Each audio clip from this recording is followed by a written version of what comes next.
صدق اللہ و صدق رسول اللہ صلی اللہ علیہ وسلم۔ آئیے ہمراہ مل کر سب سے پہلے بارگاہ رسالت امام صلی اللہ علیہ وسلم میں درود پاک کا نذرانہ پیش کرتے ہیں۔ پڑھیے اللہ رب محمد صلی اللہ علیہ وسلم نحن بعد محمد صلی اللہ علیہ وسلم صلی اللہ تعالیٰ علیہ وسلم۔ شاعر نے کہا کہ آفاق میں پھیلے گی کب تک نہ مہک تیری، آفاق میں پھیلے گی کب تک نہ مہک تیری، گھر گھر گھر گھر گھر گھر لیے پھرتی ہے پیغام صبا تیرا،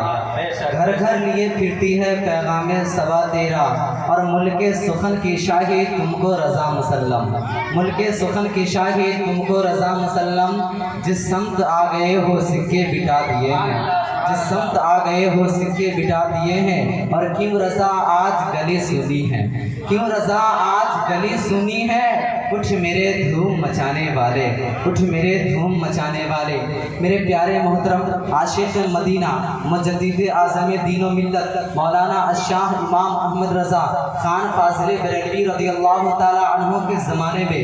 بہت سارے فتنے ظہور پذیر ہو چکے تھے، کچھ فتنے کھلے ہوئے تھے، کچھ فتنے اسلامی لباس میں کچھ فتنے اسلامی لباس میں مربوط تھے۔ وہ شہد دکھاتے تھے، زہر پلاتے تھے۔ اس دور میں محبوب پاک صلی اللہ تعالیٰ علیہ وسلم کی ذات بابرکات پر مختلف انداز سے حملے کیے جا رہے تھے، جس کا مطمع صاف طور پر یہ تھا کہ آپ کی شان کم کر دی جائے۔ یہی وجہ تھی کہ کبھی آپ کو ایک عام بشر ثابت کرنے کی نفاق کوشش کی جا رہی تھی، کبھی آپ کے علم غیب پر انگشت نمائی کی جا رہی تھی، کبھی آپ کی عظمت و وجاہت پر پردہ ڈال کر شفاعت رسول کا انکار کیا جا رہا تھا، کبھی جھوٹے سائنسداں اپنی جھوٹی سائنسدانی کے ذریعے قرآن و حدیث کو جھٹلانے کی ناپاک کوشش کر رہے تھے، کبھی آپ کے علم پر شیطان کے علم کی برتری کو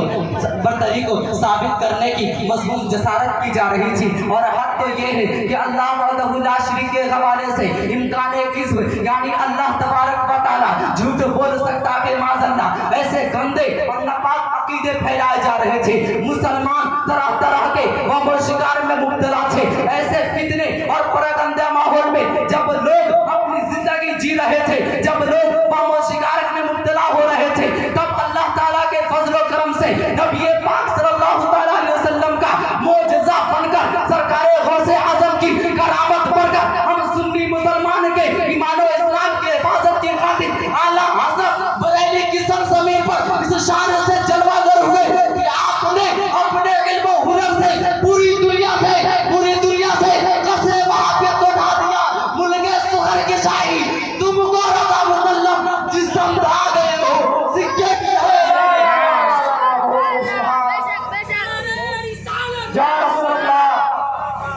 باشار خود یوں کہنا چاہتا ہوں کہ اس کا جمع جرایا اعلیٰ حضرت آپ نے علم کا دریا بہایا، اعلیٰ حضرت آپ نے اور بہ گیا تھا سنیوں میں ظلم و جفائے نجدیہ آن واحد میں گھٹایا، اعلیٰ حضرت آپ نے آن واحد میں گھٹایا، اعلیٰ حضرت آپ نے امام احمد رضا آپ کی تربت پر شام و سحر رحمت و نور کا ساون برسے، آپ کے قلم کی روشنائی نے وہ کام کیا ہے جیسے شہید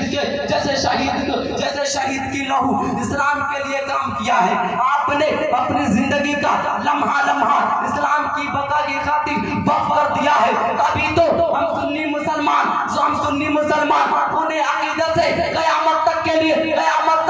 لکھنے کے لیے تیار ہے کہ اہل سنت کی شاہی تم کو رضا مسلم، اور فکر کی شاہی اور علم و فن کی شاہی تم کو رضا مسلم، فکر و نظر کی شاہی تم کو رضا مسلم، ارے ملک سخن کی شاہی تم کو رضا مسلم۔ جس سمت آ گئے ہو سکے بٹاتے ہیں، جس سمت آ گئے ہو سکے بٹاتے ہیں۔ نیچن کلمات کے ساتھ میں گفتگو کو اختتام کر رہا ہوں۔ استغفر اللہ